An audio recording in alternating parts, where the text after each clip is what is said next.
नमस्कार विद्यार्थियों, आयतन से संबंधित जो सीरीज है उसको आगे बढ़ाते हैं। आज हम बात करने वाले हैं अर्धगोले की। तो आपको प्रश्न के अंदर दे रखा है अर्धगोला किसका आधा भाग होता है। तो हमने कल बात की थी कि आपको ये एक कोई क्या दे रखा है, कोई गोला दे रखा है। ये आपको एक कोई क्या दे रखा है, एक गोला दे रखा है। जो गोला है वो किसके आकार का होता है? क्रिकेट की जो गेंद है इसके आकार का होता है, या जो फुटबॉल है उसके आकार का क्या होता है? गोला होता है। अगर इस जो गोले है इसको काट दिया जाए तो आपको इस प्रकार की एक आकृति दिखाई देगी। ये आकृति है, ये क्या हो गई? अर्ध गोला हो गई।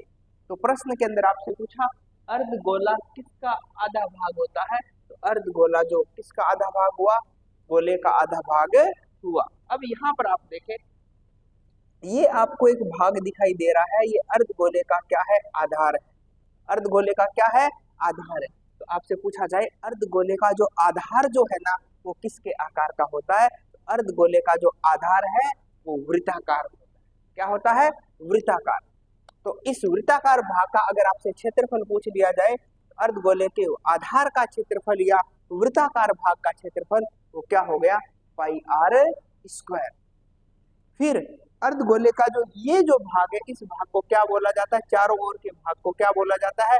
वक्र पृष्ठ। अर्धगोले का वक्र पृष्ठीय क्षेत्रफल क्या होता है? 2 पाई आर स्क्वायर। तो पहली बात बनी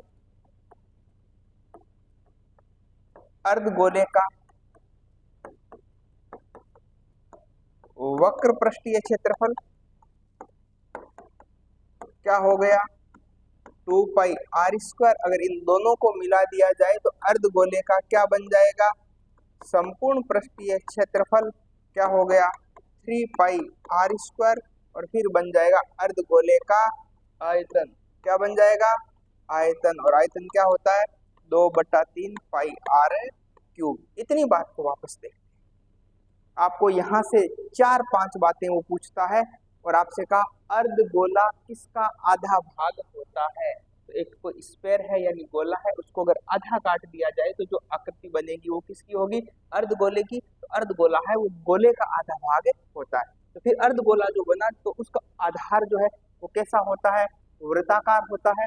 अर्धगोले का आधार कैसा होता है? वृत्ताकार। तो आपसे पूछा लिया जा रहा है अर्धगोले के आधार का क्षेत्रफल क्या होता है। तो अर्धगोले के आधार का क्षेत्रफल क्या हो गया?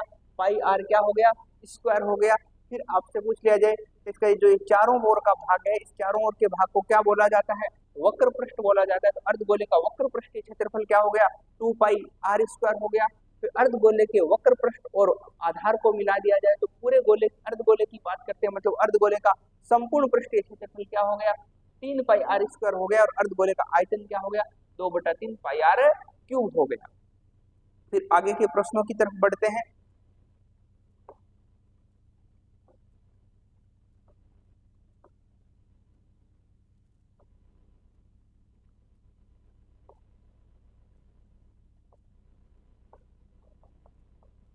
अगला प्रश्न आपको क्या कहा? अर्धगोले की त्रिज्या 7 सेमी है तो आयतन का सूत्र किसके ऊपर निर्भर करेगा। तो मुझे एक बात बताइए, अर्धगोले का आयतन, अर्धगोले का आयतन क्या होता है? 2/3 पाई आर क्यूब। यहाँ पर क्या है? त्रिज्या है। तो अर्धगोले का आयतन का सूत्र केवल और केवल किसके ऊपर निर्भर करता है? त्रिज्या के ऊपर निर्भर करता है। बढ़ते हैं अगले प्रश्न की ओर।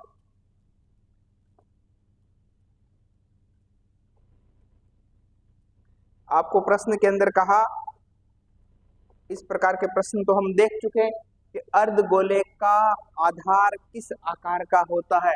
वर्ग, आयत, वृत्त और त्रिभुज। अर्धगोले का आधार किस आकार का होता है? वृत्त के जैसा होता है यानी वृत्ताकार होता है। अगर पूछ लेता आधार का क्षेत्रफल क्या होता है तो हमारा आंसर क्या हो जाता? पाई आर स्क्वायर। अगर आधार की परिधि पूछ लेता तो हमारा आंसर क्या हो जाता? 2 पाई आर। अगले प्रश्न की तरफ बढ़ते हैं।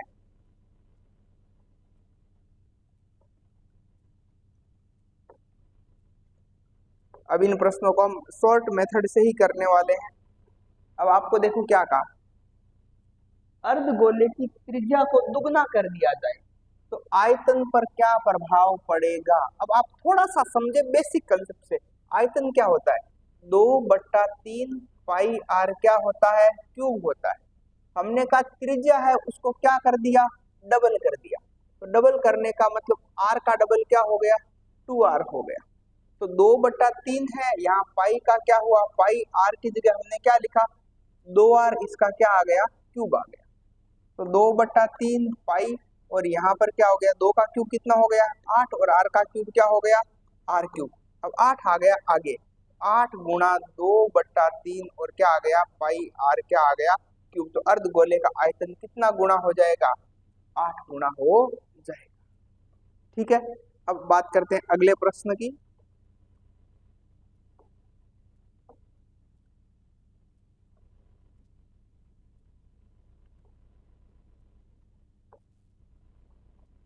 आपको कहा एक अर्धगोले की त्रिज्या 14 सेमी है, तो अर्धगोले का वक्र पृष्ठीय क्षेत्रफल क्या होगा। तो हम जानते हैं कि अर्धगोले की त्रिज्या कितनी है, 14 सेमी। तो हमने लिखा अर्धगोले की त्रिज्या, अर्धगोले की त्रिज्या यानी किससे व्यक्त करते हैं, आर से, क्या हो गया, 14 सेमी। हमें क्या कहा, इसका वक्र पृष्ठीय क्षेत्रफल, जिस फॉर्मूले की बात करें वही फॉर्मूला लगाना है। तो अर्धगोले का वक्र पृष्ठीय क्षेत्रफल, वक्र पृष्ठीय क्षेत्रफल क्या हो गया, 2 पाई आर स्क्वायर। अब 2 का तो 2, पाई का मान क्या हो गया 22/7, आर का मान क्या हो गया 14 गुणा क्या हो गया 14।